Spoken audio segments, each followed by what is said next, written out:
631, berkencan, 11. Dia tidak dapat menahan diri untuk tidak memperhatikan pengerjaan indah yang dilakukan pada berlian itu, yang diukir dengan hati-hati menjadi bentuk bintang jatuh, dan seperti benda langit itu, liontin itu tampak mempesona dalam sekejap. Dia terkejut saat melihatnya, tidak diketahui kapan tepatnya, namun Muyase kini berdiri di hadapannya. Mengenakan kemeja hitam, rambut hitamnya disisir rapi, dan wajah tampannya dilengkapi tatapan mata yang menggoda. Konsentrasi pria itu sepenuhnya tertuju padanya. Dalam bola mata gelap pria sombong dan menyendiri ini terdapat kelembutan yang tidak pernah ia miliki sebelumnya. Kelembutan langka ini bahkan dapat mencairkan gletser terdingin di dunia. Dia tercengang, apakah tadi itu bintang jatuh atau kalung berlian ini? Hatinya merasa bahwa semua hal tentang malam ini mungkin adalah kejutan yang diatur khusus untuknya. Yang membuatnya paling terkejut adalah dia tidak menyangka kalau dia akan menghabiskan waktunya untuk berkencan dengannya.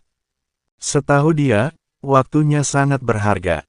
Mengendalikan konglomerat sebesar Diseng jelas bukan tugas yang mudah. Tetap, meskipun dia curiga, dia tetap tidak menyangka dia akan menyiapkan sebanyak ini. Untuk sesaat, dia merasa bodoh. Apakah dia tahu kalau dia sudah bertindak berlebihan tadi malam? Jadi dia menetapkan tanggal misterius ini untuk mengejutkannya dan menebusnya. Dia tidak tahu betapa sombongnya pria ini. Dia adalah wanita pertamanya. Lagi pula, dialah satu-satunya wanita yang kepadanya dia bersedia mencurahkan seluruh pikirannya. Dia belum pernah berusaha sekuat ini dalam hal seperti ini sebelumnya. Ini benar-benar pertama kalinya baginya. Meskipun banyak aspek dari kencan ini didasarkan pada saran Minyu, itu hanya karena dia tidak tahu bagaimana cara kerja pikiran seorang wanita. Apa yang dia sukai, apa yang tidak disukainya. Karena tidak tahu apa-apa, dia hanya bisa mengandalkan saran bawahannya dan meraba-raba. Tatapan Muyase tak pernah lepas darinya. Ia melihat keheranan di mata persiknya yang menawan, di atas liontin berlian yang menggantung di hadapannya. Apakah laki-laki ini secara khusus mempersiapkan semua ini karena ia menyesali kejadian tadi malam dan ingin menebus kesalahannya? Diam-diam dia mengumpat dirinya sendiri dan mengangkat matanya untuk diam-diam memeriksa ekspresinya. Suka, suara rendahnya keluar dari mulutnya. Ia tetap diam, kemarahan di matanya mengingatkannya pada kekejamannya tadi malam, dan kebenciannya pun muncul. Pandangannya kembali tertuju pada liontin yang memukau itu. Sekeras apapun ia berusaha menahan lengkungan dingin di bibirnya, ia tetap tersenyum pada kejutan tak terduga ini. Dilihat dari binar matanya, dia menduga dia sangat menyukai kejutan ini. Wanita memang lemah terhadap kejutan seperti itu. Maka, dia memegang bahu wanita itu, memutar tubuhnya, dan mulai mengalungkan liontin itu ke lehernya. Ia melepaskan diri darinya dalam hitungan detik. Setelah keintiman singkat ini, ia kembali bersikap acuh tak acuh. Di matanya, dia tampak masih marah padanya. Kamu tidak menyukainya, dia tampak menanyakan pendapatnya. Dia melirik liontin di tangannya dan kemudian menggelengkan kepalanya dengan dingin. Dia terlalu naif. Bab 632, berkencan, 12. Dia dapat dengan mudah melihat ketegaran keras kepalanya. Wanita ini jelas masih marah padanya. Dari sorot matanya, dia tahu bahwa dia sangat menyukai liontin ini. Dia masih berperang dingin dengannya. Dia tersenyum nakal. Karena kamu tidak suka, aku akan membuangnya. Sebelum dia bisa menjawab, dia melangkah ke tepi deobservasi dan melemparkan liontin di tangannya ke danau. Deobservasi sangat dekat dengan danau. Kekuatan tangannya juga tidak bisa diremehkan. Begitu dilempar, liontin itu lenyap dalam sekejap mata. Ia melirik sekilas dan kebetulan melihat aksi ini. Jantungnya berdebar kencang, dan tanpa repot-repot menenangkan diri, ia berjalan cemas ke sisi pria itu dan mengintip ke arah tempat ia melempar perhiasan itu. Perhiasan itu tidak terlihat dimanapun. Jantungnya berdebar kencang. Sambil menggigit bibir bawahnya dengan marah, dia berbalik dan mendorongnya dengan keras. Kenapa kamu melakukan itu? Apa yang kulakukan? Dia menatapnya dengan wajah polos, seolah dia masih belum sepenuhnya memahami apa yang baru saja dilakukannya. Konyol, kenapa kau lempar liontinku ke danau? Apa itu cuma candaan? Dia kesal. Kamu bilang kamu tidak menyukainya. Nada suaranya tenang dan tatapannya tajam, diam-diam mengingatkannya pada kata-katanya sebelumnya. Ia tidak menyukai liontin itu, jadi ia membuangnya. Untuk sekali ini, dia kehabisan kata-kata. Kau membuangnya hanya karena aku bilang aku tidak menyukainya. Karena kau tak menyukainya, benda itu kehilangan nilainya. Pria itu mengangkat dagunya yang angkuh sambil menyatakan hal itu dengan lugas. Dia seolah mengatakan padanya bahwa nilai perhiasan yang menakjubkan itu tidak diukur dari harganya, tetapi dari kesukaannya. Dia tidak menyukainya, jadi liontin itu kehilangan nilainya. Hilangnya suatu benda yang tidak bernilai bukanlah sesuatu yang disayangkan. Dia mengerutkan keningnya karena sedih dan frustrasi. Memang benar dia berkata dia tidak menyukainya, tetapi apakah itu benar-benar yang dia rasakan dalam hatinya? Sebenarnya dia sangat menyukai liontin cantik itu, hanya saja dia tidak mau memaafkannya begitu saja. Kenapa dia begitu bodoh dalam hal membaca pikiran wanita? Sebenarnya dia sangat menyukainya, sangat, sungguh. Ia bisa merasakan betapa susahnya ia memilihkan perhiasan itu untuknya. Setiap sudut liontin itu begitu halus, baik potongannya maupun kilaunya yang mengilap. Pasti harganya juga sangat mahal. Dia telah dengan cermat mempersiapkan kejutan yang begitu indah untuknya malam ini, bagaimanapun juga, baginya, apa yang sebenarnya dia inginkan adalah pernyataan darinya tentang sikapnya tadi malam. Sekadar mengucapkan kata-kata permintaan maaf sederhana kepadanya akan sangat dihargai. Namun, dia terlalu sombong untuk melakukan itu. Sekarang, dia membuang liontin mahalnya hanya karena ucapannya yang tidak tulus. Yang lebih penting, dia sangat menyukainya. Dia menatapnya tanpa ekspresi. Dalam kemarahan dan kekesalannya, dia hanya mengalihkan pandangan karena dia berniat mengabaikannya selamanya. Ia memalingkan mukanya dengan cemberut tanpa menatapnya lagi. Jantungnya berdebar kencang saat ia cemberut dan memandangi permukaan danau yang tenang. Dia terkekeh pelan sambil memperhatikan perilakunya. Dia berjalan ke arah punggungnya dan kakinya yang panjang dan ramping memeluk erat keliman gaunnya. Ia menoleh dan memberinya tatapan peringatan. Bibirnya yang merekah dan tatapannya yang tajam seolah memperingatkannya untuk menjaga jarak darinya. Dia tampaknya masih diliputi amarah. Ia tertawa kecil lagi, tahu betul bahwa wanita itu sedang marah besar. Alih-alih menjaga jarak, ia justru semakin dekat. Sambil sedikit membungkuk, ia meletakkan dagunya di tengkuknya. Napasnya hangat menerpa pipinya saat ia bertanya, "Kenapa? Apa kau masih marah padaku?" 633, berkencan 13. "Tidak, aku tidak," jawabnya dingin, menepis rasa sayangnya. Namun, nada suaranya memungkiri kata-katanya, karena dia terdengar sangat tidak senang. Dia mengira dia marah karena dia dengan ceroboh membuang perhiasan itu. Sambil tersenyum, ia mendekatkan diri ke telinga wanita itu dan terengah-engah dengan intim. "Pembohong kecil, kau jelas-jelas marah. Aku tidak berani marah padamu, CEO-mu yang maha kuasa." Dia terkekeh bercanda. "Sebenarnya, kau suka liontin itu, kan?" Pernyataannya tepat sasaran saat tatapannya tertuju pada wajahnya yang marah. "Itu milikmu, jadi kau bebas melakukan apapun dengannya." "Apa hubungannya denganku?" bentaknya dengan lancang.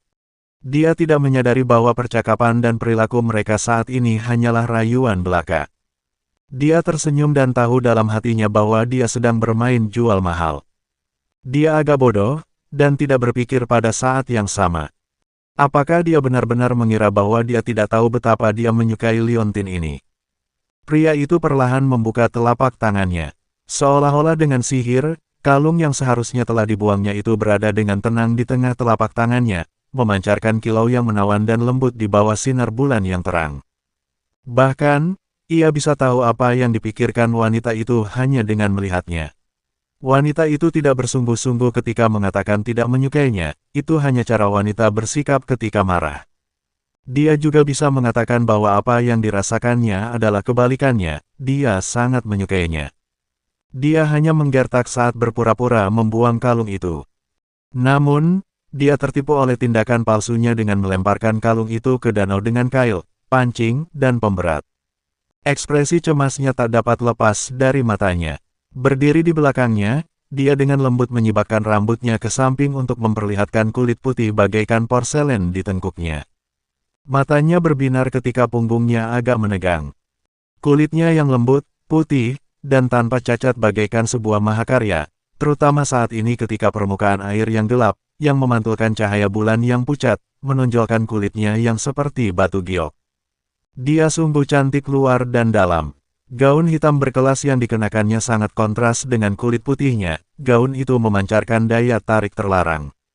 Pandangannya berubah dalam saat mengamati kecantikannya yang memikat, yang menyebabkan sesuatu dalam dirinya bergejolak. Dia memutar tubuhnya untuk melepaskan diri dari cengkramannya ketika dia mendesis, "Jangan bergerak. Anda, jangan bergerak atau aku akan menghajarmu di sini sekarang juga." Suaranya terdengar tegang karena menahan diri dan desakan yang tertahan. Dia langsung berdiri terpaku. Ia tidak meragukan kata-kata pria ini. Jika ia benar-benar bergerak, pria itu akan mewujudkan ancamannya tepat di deobservasi ini. Dia sudah merasakan tirani itu. Ia masih merajuk ketika merasakan sesuatu yang dingin menempel di lehernya. Menunduk, matanya menangkap sebuah berlian berkilau indah yang tergantung di antara tulang selangkanya. Apakah ini liontin yang dibuangnya sebelumnya? Bukankah dia baru saja membuangnya? Atau dia hanya mengerjainya selama ini? Dia tertegun sejenak, dan pada saat yang sama, bibirnya tidak dapat menyembunyikan senyum gembira. Menundukkan kepalanya mendekati telinganya, dia berkata, "Kamu harus memakai liontin ini setiap saat." Tepat saat tatapannya membesar, dia membentak, "Kamu dilarang melepasnya." 634, kamu hanya perlu percaya padaku. 1. Kamu dilarang melepasnya. Nada bicaranya, seperti biasa, memerintah dan sangat tirani. Dia meraba-raba kalung itu, mengangkat matanya untuk menatapnya, dan memprotes dengan marah, "Kamu benar-benar tidak masuk akal." "Ya, aku memang tidak masuk akal." Berdiri di belakangnya, dia menariknya ke dalam pelukannya perlahan dengan kedua lengannya. Dia memperhatikan dengan mata berbentuk almond ke arah liontin yang melingkari lehernya, bibir merah jambunya mengembang membentuk senyum tipis saat ujung jarinya mengusapnya dengan penuh kasih sayang. "Bukankah kamu bilang kamu tidak menyukainya?" Dia tidak bisa menahan godaan. Dia mendengus, "Sayang sekali kalau ini dibuang." Keras kepala, dia menegur dengan ringan, "Wanita bodoh ini memang keras kepala." Kenyataannya justru sebaliknya, dia sangat menyukai hadiahnya. Sambil menatap lesung pipit indah yang menyinari wajahnya, dia terdorong kuat untuk mengunci bibirnya. Didorong oleh dorongan tiba-tiba itu, dia merengkuhnya ke dalam pelukannya dan menundukkan kepalanya untuk mencium bibirnya yang kecil dan merah muda. Bibirnya yang lembut dan hangat hanya membuatnya menginginkan lebih saat ia merasakan kemanisannya. Dia membelalakan matanya karena terkejut. Ciumannya semakin invasif, dan ia sama sekali tidak siap. Saat ia menatap sosoknya yang tegap dan parasnya yang tampan, dengan lekuk yang khas, ia merasakan kehadirannya yang memikat semakin nyata di hadapannya. Melihatnya dari jarak sedekat itu, dia menyadari betapa panjang dan lebatnya bulu matanya, mirip dua ekor burung phoenix hitam. Tidak mengherankan jika matanya sangat memikat. Dia harus mengakui bahwa pria ini dilahirkan dengan anugerah Tuhan. Dengan parasnya yang menawan, wataknya yang mulia, dan garis keturunan bangsawan, ia jelas merupakan tipe yang memikat banyak wanita. Ia tak lagi mempertanyakan mengapa pria ini mampu membuat banyak selebritas di ibu kota tergila-gila padanya dan mengapa bahkan keponakannya pun tergila-gila padanya. Pria ini memang memiliki segalanya yang menguntungkannya. Bibirnya yang tipis terasa agak dingin saat disentuh. Pikirannya mulai mengembara. Dia ingat pernah membaca tentang fisiognomi tentang kebanyakan orang dengan bibir tipis yang rasional dan berpikiran pelin-pelan. Apakah pria ini berpikiran pelin-pelan? Dia secara pasif membiarkan ciumannya mendominasinya. Mendekatinya dengan penuh semangat, dia menggali dalam-dalam ke tenggorokannya dengan keinginan untuk menelannya utuh jika memungkinkan.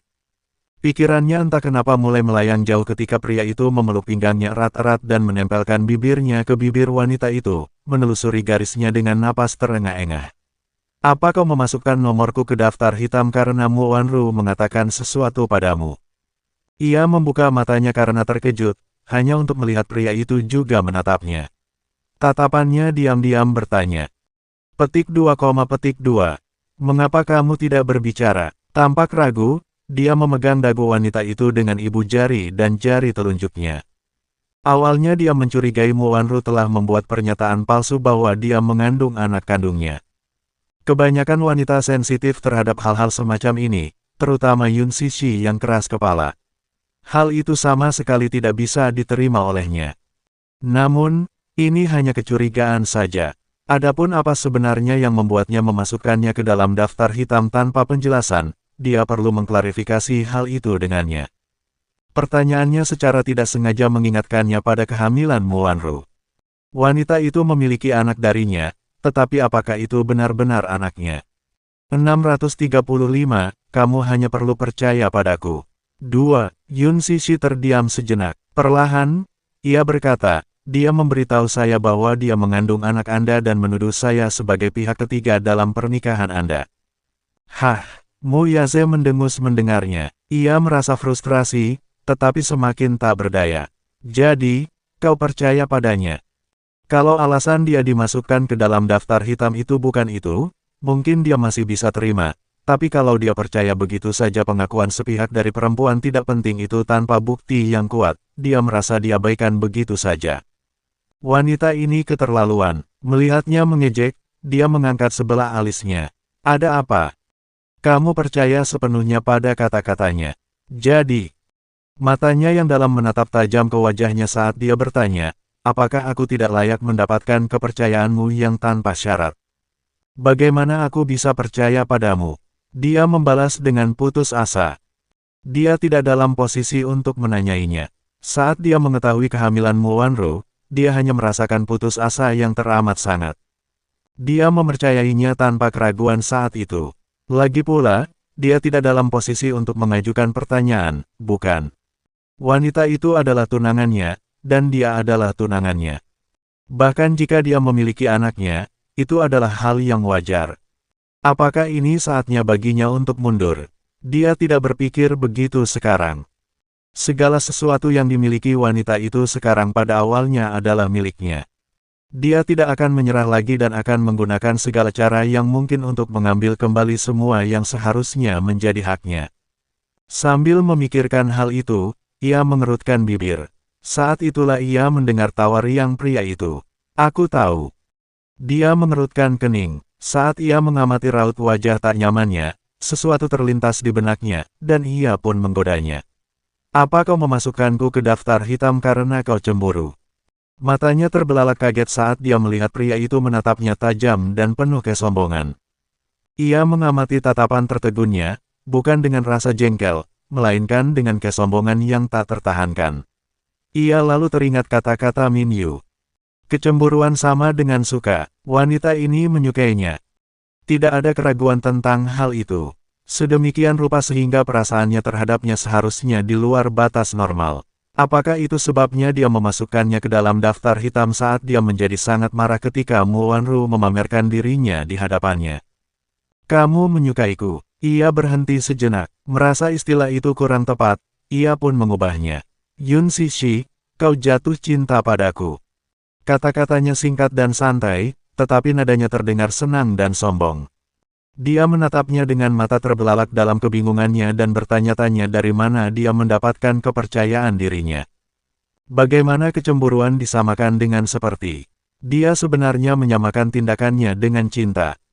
Dari mana sebenarnya pria ini mendapatkan rasa percaya dirinya? Kamu belum mau mengakuinya. Dia tertawa sambil mengulurkan tangan untuk menyentuh hidung halus wanita itu. Wanita ini pasti sangat mencintainya sehingga dia merasa cemburu sampai sejauh itu. Menurut bawahannya, wanita yang sedang jatuh cinta akan memiliki sifat posesif yang sangat tidak bisa dimengerti. Mereka tidak suka jika laki-laki mereka bersikap akrab dengan perempuan lain. Semakin pencemburu seorang wanita, semakin tinggi kedudukan seorang pria di hatinya. Wanita bodoh ini pasti sangat mencintainya, mungkin itulah sebabnya dia begitu cemburu. 636, aku akan memberimu gelar yang sah. 1. Dia tidak menyukai wanita pencemburu selama ini. Karena itu, ia tidak tahu mengapa perempuan ini berbeda dengannya. Ketika ia mengetahui kecemburuannya, percikan kegembiraan muncul di hatinya. Yun Cixi, aku memberitahumu ini. Dia membalikkan bahu Yun Cixi dan memaksanya menatap matanya sambil berkata, aku tidak menyentuhnya. Ia takjub melihat tatapannya yang begitu serius. Sesuatu yang belum pernah dilihatnya sebelumnya. Aku tidak pernah menyentuh siapapun selain kamu, apakah kamu percaya padaku? Tanyanya lagi, masih dengan ekspresi muram. Dia bingung. Sedikit demi sedikit, kecurigaan tumbuh di hatinya. Dia tercengang mendengar penjelasannya. Di bar terakhir kali, Mo Wanru dengan arogan mengumumkan kehamilannya. Mungkinkah itu palsu? Dia segera menyangkalnya. Mustahil. Waktu ketemu dia di restoran, dia beneran lagi mual di pagi hari. Nggak ada tanda-tanda kepalsuan di situ. Dari pengalamannya, wanita itu benar-benar hamil. Saat dia hamil Little Yi Chen dan Yu Yu, dia juga menderita morning sickness yang sangat parah. Gejala yang dialami wanita itu dialami oleh mereka yang sedang hamil lebih dari sebulan. Sekarang, dia mengatakan padanya bahwa dia tidak menyentuhnya. Dapatkah dia mempercayainya? Bisakah pria ini dipercaya? Apakah wanita itu berpura-pura, atau pria ini berbohong padanya? Pikirannya sedang kacau, wajahnya perlahan berubah dingin. Dia tidak dapat menerima wanita lain yang hamil dengan anaknya. Dia semakin tidak dapat menerima kebohongannya. Karena itu, ia tersenyum dengan bijaksana namun sungguh-sungguh. Mu Yase, kau tak perlu menjelaskan terlalu banyak. Mo Wanru jelas sedang hamil, tapi kau malah menyangkal telah menyentuhnya. Berhenti sejenak, ia menatap langsung ke matanya dan bertanya dengan sungguh-sungguh, apa kau memperlakukanku seperti anak kecil yang mudah ditipu? Apa menggodaku menyenangkan? Apa aku benar-benar semudah itu ditipu? Dia frustrasi. Kau meragukan kata-kataku. Wajahnya memucat. Ragu. Kalau kau belum pernah menyentuhnya, lalu anak siapa yang dimilikinya? Jangan bilang dia berselingkuh. Dia tidak percaya kalau Mo Wanru akan berselingkuh. Dia juga tidak percaya kalau anak itu bukan miliknya. Jika memang begitu, itu akan menjadi urusan yang memalukan bagi keluargamu. Dengan sikapnya yang sombong, bagaimana mungkin dia bisa tahan terhadap pengkhianatan seperti itu? Wajahnya memucat saat menyadari keraguan yang tak tersamar di wajah Yun Sishi. Secerca amarah terpancar di matanya. Yun Sishi, apa kau tidak percaya padaku? Dia mengangkat rahangnya dan menjawab tanpa ekspresi, aku hanya percaya pada kebenaran. Dia kesal, dia hamil, tapi anak itu bukan anakku. Lalu siapa? Dia mendesaknya, tidak menginginkan jawaban yang samar-samar. Dia mengerutkan kening, terdiam beberapa saat, dan berkata dengan dingin, dengar, dia hanyalah pion yang kugunakan sebagai alat tawar untuk menguasai keluargamu. Sejak awal, aku tidak pernah menyentuhnya sedikitpun. Soal siapa pemilik anak itu, kau akan tahu nanti. Berhenti sejenak, ia memegang erat bahunya dan berkata dengan sungguh-sungguh, kau hanya perlu ingat bahwa aku belum pernah berhubungan intim dengannya. Itu saja. Dia merasa agak kesal dan mulai mendorongnya. Bisakah kau tidak bicara teka-teki denganku? Petik 2, petik 2.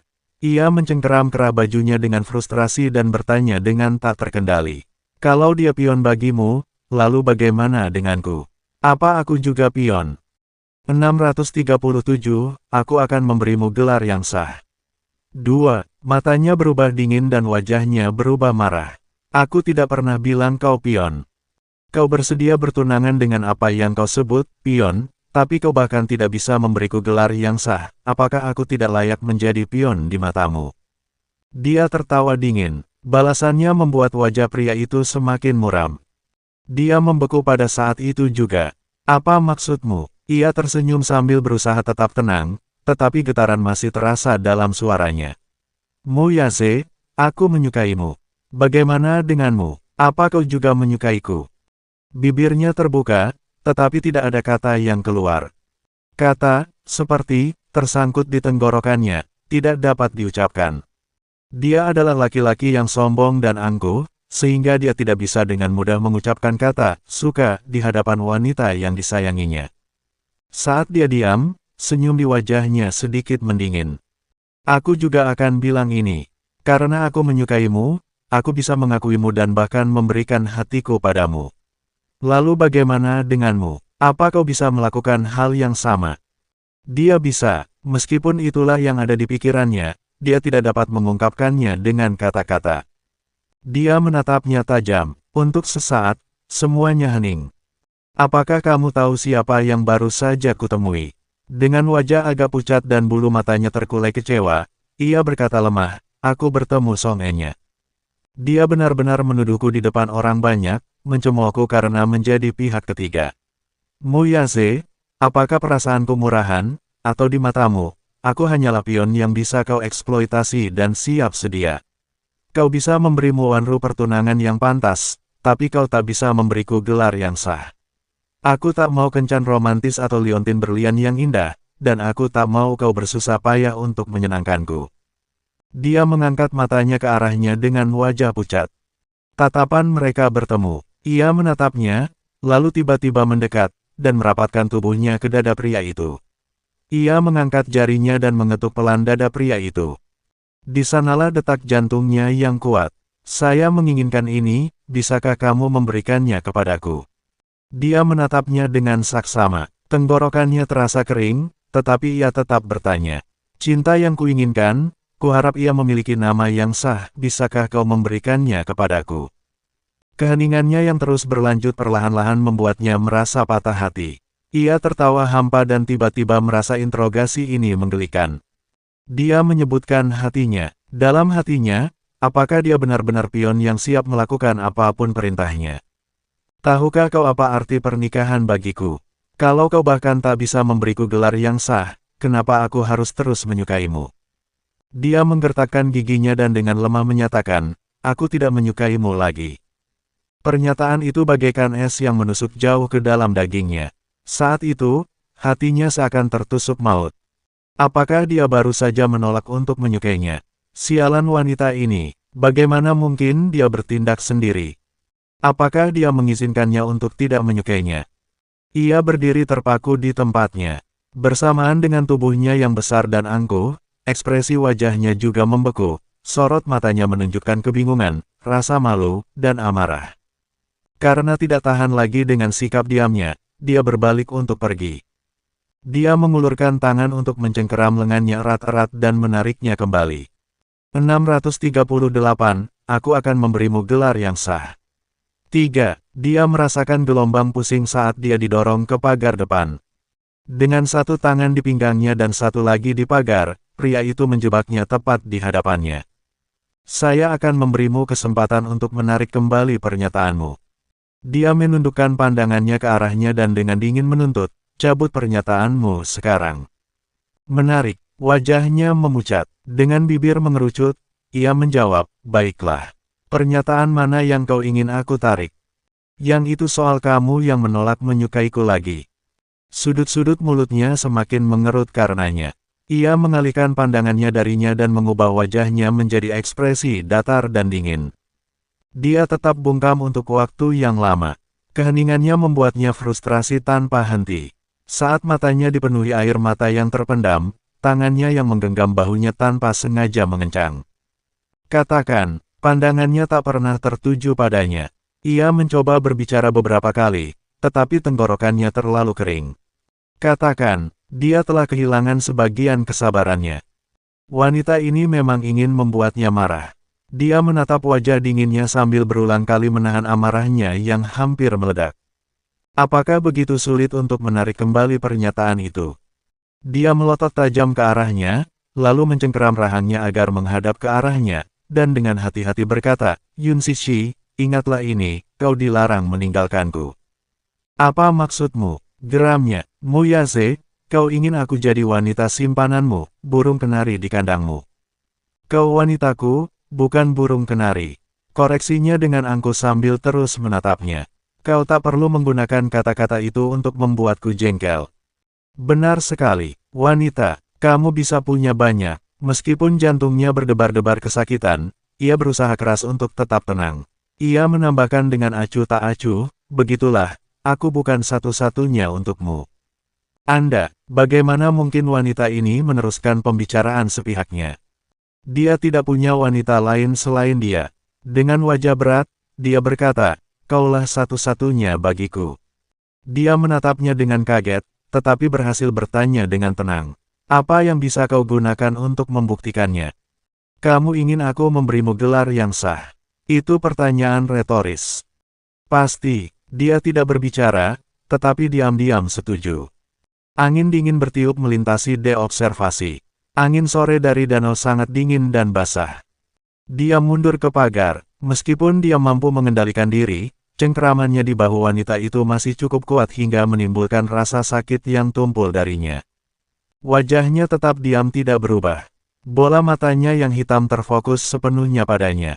Sehelai kertas seberharga itukah bagimu? Apakah wanita ini lebih mempercayai kertas ini daripada dia? Dia menatapnya dengan kaget. Dalam hati lelaki ini, apakah surat nikah hanya sekadar selembar kertas? Ia, yang tak bersuara, melanjutkan, dibandingkan dengan kertas itu, apakah aku benar-benar tak layak mendapatkan kepercayaanmu? Dia tertawa hampa mendengarnya dan kemudian membalas, kau bahkan tidak bisa memberiku selembar kertas pun, jadi katakan padaku bagaimana aku bisa mempercayaimu. Selembar kertas ini merupakan sesuatu yang sakral baginya dan patut dihormati. Celakanya, sesuatu yang begitu penting baginya dianggapnya tidak berharga. Dia menundukkan kepalanya dan bertanya dengan suara berat, kepercayaanmu sepertinya rapuh jika hanya bergantung pada selembar kertas. Apa yang bisa dijaminnya untukmu? 639, aku akan memberimu gelar yang sah. 4. Hormat, jawabnya dengan tegas. Pernikahan adalah hal sakral baginya. Sekalipun lingkungan tempat ia dibesarkan tidak pernah memberinya gambaran bahwa pernikahan sama dengan kebahagiaan, tetapi hatinya tetap sangat menginginkan sebuah keluarga. Keluarga ini memerlukan selembar kertas ini agar sah. Saya sangat memikirkannya, saya sungguh peduli tentang hal itu. Dia berteriak dengan marah, apa sebenarnya yang kau pikirkan? Kalau hatimu memang punya tempat untukku, bagaimana bisa kau melihat anak-anak kita memanggil perempuan lain, ibu? Pernyataan tunggal ini bagaikan pisau dingin yang menusuk jantungnya cukup dalam hingga darah mengalir deras. Pandangannya terpaku padanya. Kau benar-benar berpikir aku menginginkan nama ini? Wajahnya dingin. Baiklah, bagaimana kalau kita pertimbangkan posisi masing-masing saja? Apa, Muyase? Aku mencintaimu, ujarnya santai. Semuanya tetap sama, aku tak bisa memberimu gelar yang sah. Wajahnya langsung membeku sementara matanya perlahan menggelap. Aku akan menikah dengan pria lain, tapi kau harus percaya, itu hanya selembar kertas. Meskipun aku tinggal di bawah atap yang sama dengan suami ini dan istrinya, dan Yuyu memanggilnya ayah, kau harus percaya bahwa aku tidak akan berhubungan dengannya dan hanya ada kau di hatiku. Dia mendengus, mengukur wajah dinginnya, dia bertanya lebih lanjut, apakah itu baik-baik saja? Emosi yang kompleks terus berputar di matanya. Dia tampak sedang mencoba menekan sesuatu. Ia menatap wajah tampannya dan berusaha menemukan sedikit perubahan di sana. Bagaimana? Karena kau menganggap status itu tidak penting, tentu saja kau tak peduli jika aku melakukan itu. Cukup, tidak cukup, cukup. Dengan wajah muram, dia memotongnya. Yun Sishi, sudah cukup. Ia tak memberinya kesempatan bicara lebih lanjut. Meraih bahunya, ia menciumnya dengan penuh hukuman. Dia menciumnya dengan penuh gairah dan gairah. Seluruh dunia tampak berputar tidak menentu. Ciuman itu berlangsung lama, tetapi ketakutan dapat terlihat di sana. Kata-katanya benar-benar membuatnya merasa tak berdaya dan takut. Dia tidak dapat membayangkan kau memanggil laki-laki lain dengan sebutan ayah. Yang terburuk dari semuanya, dia tidak dapat membayangkan dia menjadi istri orang lain, meskipun itu hanya sebatas nama. Awalnya ia hanya memandang itu sebagai metode untuk mengikat dua orang dan itu tidak mengikat. Di matanya, itu tidak lebih baik daripada kontrak yang tidak berarti demi ketenaran dan keuntungan. Sekarang, dia tidak berpikir begitu. Gagasan dia menjadi istri orang lain atas nama tidak dapat diterima olehnya.